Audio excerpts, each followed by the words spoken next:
Welcome back to Trauma Recovery Anonymous, the podcast. My name is Richard and I am your host. What if you were misdiagnosed? Please bear with me as I ask you this question. It doesn't work for me, the idea that you're mentally ill or you have a mental disorder. Especially for veterans out there. When you came out of high school or college and you had a calling by your country to step up and to be counted and to defend the needy. And you volunteered to go off to fight in a war, you enlisted to fight in a war. That took some clarity of mind, some sanity to put your life in danger for the sake and well-being of other people. And then when you enlisted in the army, they would have been psych-evaluated. The army don't want to give a gun to someone who will go out and kill everybody or let them anywhere near pressing a bomb and ending the world. And so they psych-evaluated you to find out if you are suitable material to be sane in a battle situation. And then they put you through all this training to see if you are strong-minded, strong-willed to handle most pressures. And you came through with flying colours. And you got your stripes and became a Marine or an Army or Air Force or Navy.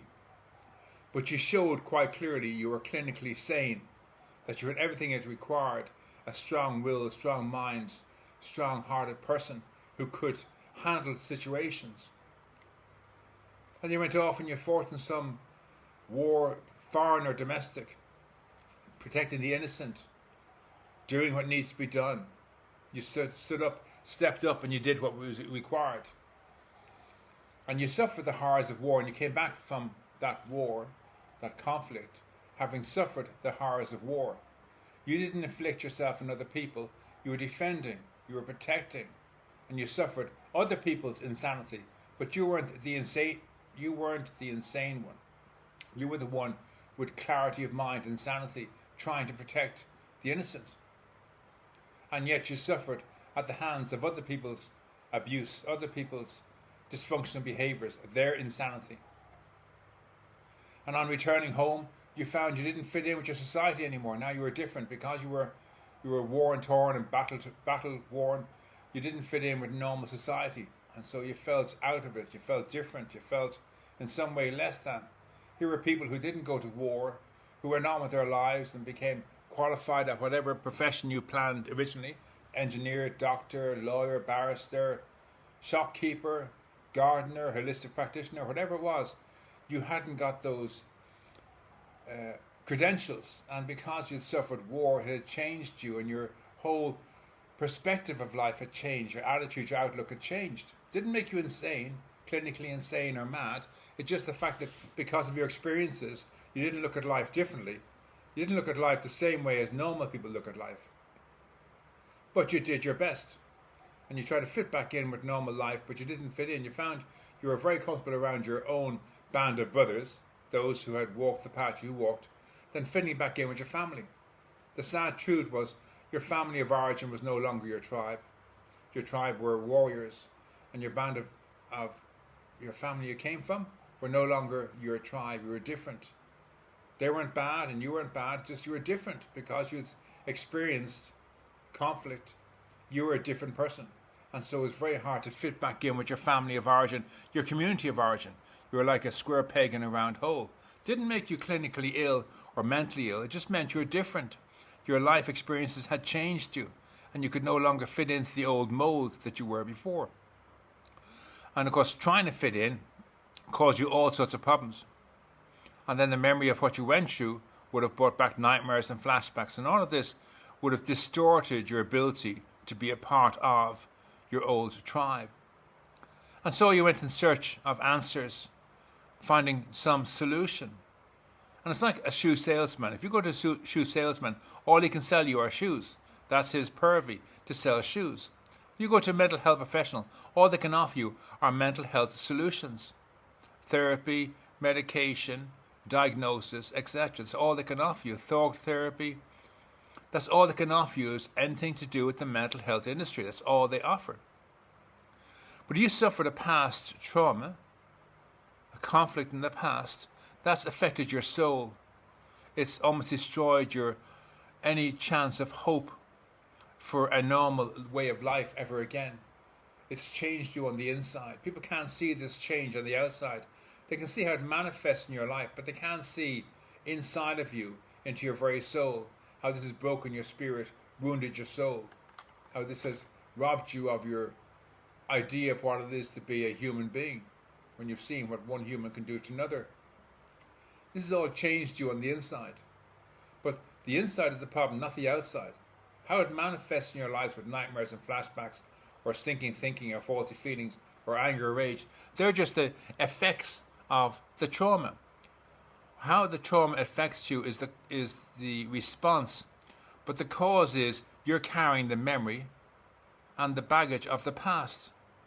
The memory is yours to carry. You're meant to carry all the memories of everything that happened to you in your past, but the baggage and details of the event is not yours. It didn't happen to you. It happened to your inner child. So if you're a veteran today in the 60s, understand that young 18, 19-year-old version of you who enlisted to go off to fight in the war, that's their baggage, their details of what they went through. You're the survivor today looking back at what happened to them, the victim. They were the victim, you're the survivor. If you're the survivor, you can't be the victim as well. You're here alive today in this moment listening to my voice. And please God, my message is getting through to you, and you're coming to realize that you exist only in this 1 hour here and now. Your whole life, your whole meaning, your whole purpose to life is to be found in this 1 hour right now. You can't go back and change what happened an hour and a half ago, or yesterday, or last week, any more than you can change what happened to that young 18, 19-year-old version of you who enlisted. Excuse me. They suffered the trauma. They went through the trauma. They suffered all that, not you. You're here today, survivor, looking back, remembering what happened to your inner child. But even more than that, how can you diagnose that inner child as being mentally ill or having a mental disorder when they weren't the perpetrator of the actions? Someone did the trauma to them. So they suffered at the hands of what another human being could do to another human being. They saw the horrors of war, what happened around them. They were attacked. They saw their friends dying in front of them. That happened to them, to their friends. They weren't the one who did it. So they can't be the one who's mentally ill. That just doesn't make any sense. If someone does something to someone, one is the victim and one is the perpetrator. You were the victim in those days of that event. Today you're a survivor of what happened to that inner child of yours who suffered the event. You weren't the perpetrator of the event. This is a real mute point that has to be addressed. If you were the victim of the trauma, then you weren't the perpetrator. And if you weren't the perpetrator, then you weren't mentally ill. You're the victim of someone else's mental illness, of someone else's mental disorder. So for a mental health professional to diagnose you as having a mental illness or having a mental disorder because you're the victim is utter insanity. But understand, the mental health professional is trying to give you a solution to your situation. When you go to see a mental health professional, you're going there and you're trying to describe to them the worst case scenario of your condition. The same way if you had a sore tooth and you went to a dentist, and the day you went to see the dentist, your tooth wasn't sore, you wouldn't go home or say everything's fine. You'd try to describe to your dentist how bad it can get. And then they'd look for the problem, they'd have an x-ray or whatever, and they'd say, yeah, no, you have this thing here, a trapped nerve or whatever, and they'd work on it. The same for a mental health professional. When you go to a mental health professional, you're not saying, no, I feel okay today, I'm fine, or I know it's okay, it's a spiritual thing. You're telling them exactly what's wrong and how bad it can get. And in that 20 minutes of meeting you, they're striving to give you a solution to your problem. They're trying to come up with something that they have. Since you've come to them, they're trying to give you something from their bag of tricks to deal with your problem. And so you describe the effects of the trauma, the nightmares, the flashbacks, the anger, the rage, the frustration, the remorse, the guilt, the suicidal thoughts. You're trying to describe the worst case scenario of how bad it can be. This isn't your everyday state of being. Most days you're able to handle life. You can be triggered occasionally at night. You can have nightmares at night time. But you're generally speaking, you're able to manage life. But when you go to your mental health professional, you're going to tell them exactly how bad it can get. You're going to describe in the extremity how bad it can get. You want them to know how bad it can get, so you can understand on a bad day it can be this. But you're not saying it's a bad day every single day. You're not saying you're mentally ill or you have a mental disorder. You're saying on my worst day, my worst experience of this memory can be X, Y, and Z. But you're not X, Y, and Z all the time. You're just describing to them in that moment so they can help you how bad it can get. But they can only diagnose you based on what you've told them. And if you've given them the worst case scenario at your lowest, and they're meant to diagnose you based on that, they're going to diagnose you with something that will fit their bag of tricks. And since they only deal with mental illness and mental disorders, they'll either tell you you're mentally ill or you have a mental disorder. That's all they can do for you. They can't tell you you have a spiritual problem, you have an emotional problem. They will tell you you have a mental illness or a mental disorder. But that's just making that decision about you in a 20-minute period of the first time you met. All of your life, not just the war, but before that, everything to do with your whole life is summed up in this one expression of you at your lowest, and that decides who you are. And so they tell you, yes, I believe you have a mental disorder called PTSD, and I think you're in stage 1, 2, 3, 4, 5, A, B, C, D, and there's a treatment for this, and I'm going to put you on this treatment, and it's this set of medication and therapy and whatever. And you, in your desire for a solution, willing to try whatever it is, you say, yes, sir. And you take on this medication and this diagnosis, and you go off thinking, now I'll get some peace.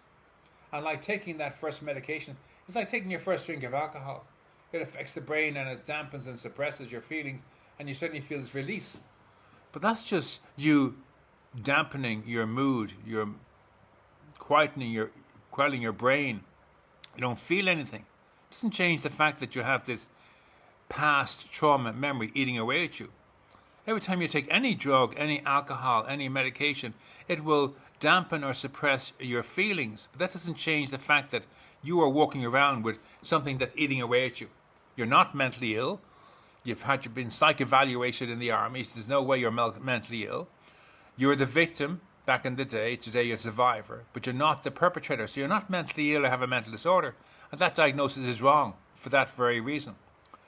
The mental health industry in a recent study admitted that 39% of all people diagnosed were misdiagnosed. That's 4 in every 10 people. I think that number is very, very low. I think for a mental health professional to diagnose you within 20 minutes of meeting you and telling you have a diagnosis that's a mental disorder is insane. I think that is absolutely crazy. You were the victim, today you're a survivor. You can't be the perpetrator as well. That just doesn't make any sense. And so if you're not the perpetrator, then you're not mentally ill. You don't have a mental disorder. You went away to fight the good fight to protect the innocent. You didn't go away with the intention of murdering and maiming and changing the world and destroying the world. You weren't mentally ill. You didn't have a mental disorder. But mental health professionals can only offer you the solution of mental illness, mental disorder, therapy, medication, and talk therapy. That's all they can offer you. They can't offer you anything else because that's their purview. But I believe you don't have a mental disorder. I believe you have a spiritual illness. You have a hole in your soul, a broken spirit, a wounded soul. You're carrying the memory of what happened to your inner child, that young 18 or 19-year-old version of you who went off to fight in the war. And you're carrying sympathy pains for what they went through as a show of support and solidarity for what they went through. But the sympathy pains aren't the event. You can suffer the sympathy pains, but you're not suffering the event. You're suffering what happened to your inner child, but not what happened to you, because you only exist in this hour, here and now, listening to my voice. This is where your whole meaning in life is to be found, is in the present moment. You have to find a way of breaking free of the past, of giving the past back to your inner child and letting them take the details and baggage of that event out of this consciousness. I suggest to clients, close your eyes, breathe into your nose only, and relax your body. In this moment, visualize that younger aspect of you, that 18 or 19-year-old younger version of you who went off to fight in the war. See them enlisted in their uniform. They've gone through all the tests and they've come out and they've earned their stripes, and see them facing you.